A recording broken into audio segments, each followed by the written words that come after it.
Anti-Israel activity on U.S. college campuses is as big a threat to Israel as is Iran. That's the view of visiting pro-Israel activist Justin Hayet of New York's Binghamton University, whose writings on the issue have appeared in the Jerusalem Post and the Times of Israel. Justin now joins us from our Tel Aviv studio. Good afternoon. Good afternoon. Thanks for having me. Thanks for coming in. Tell us why you believe this kind of anti-Israel activity poses an existential threat to the state. I think if many Israelis and many Jews worldwide saw what college students like myself and thousands of others have been dealing with on college campuses, you'd see the parallel between the activities and the rhetoric of organizations like Hamas and ISIS and Hezbollah, and you'd see the parallel on college campuses where students are literally being pressured to not support Israel and to draw Israel off a map, as many graduate students do in the classroom. And so if you're a student, how can you argue with a map? How can you argue with a graduate student? Or how can you argue with someone with such a strong view on an issue they literally know nothing about? Now, most of our staff here at IBA News has spent years on American college campuses before we came to live in Israel. And our editor, Steve Leibowitz, was such an activist who says that in his day, during the early 1970s, he had to deal with the SDS, the Students for a Democratic Society movement, as well as the Black Panthers and other anti-Israel groups. Do you really think that the environment is that much worse today?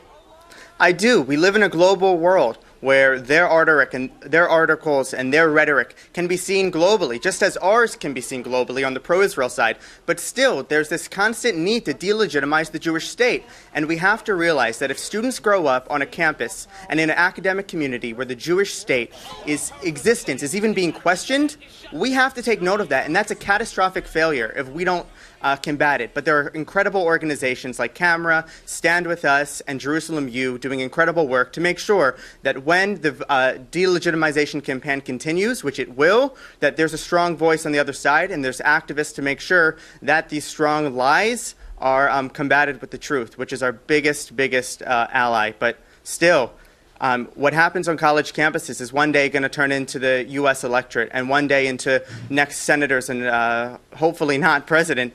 But still, it's a huge issue and we need to take it seriously, because if we don't take it seriously, I believe the Jewish state's at risk.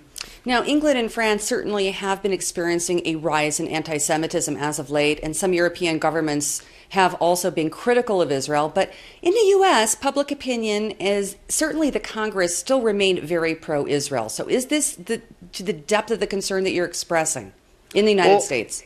Well, I think that many anti-Israel activists see, the Jewish lobby, the pro-Israel lobby, as this strong, big guy that they want to take down. And so we can't take the support of Congress for granted, and we have to realize that there are people who think that this is a catastrophic failure on American foreign policy, and so we have to continue to fight. And we can't just say, oh, well, for the past however many years, people have been pro-Israel who have been in positions of power. We have to take this head on, and we have to do so with the facts. And I believe that the organized Jewish community and pro-Israel community is doing a great job, but we're definitely not wholesomely winning. We have to plow ahead.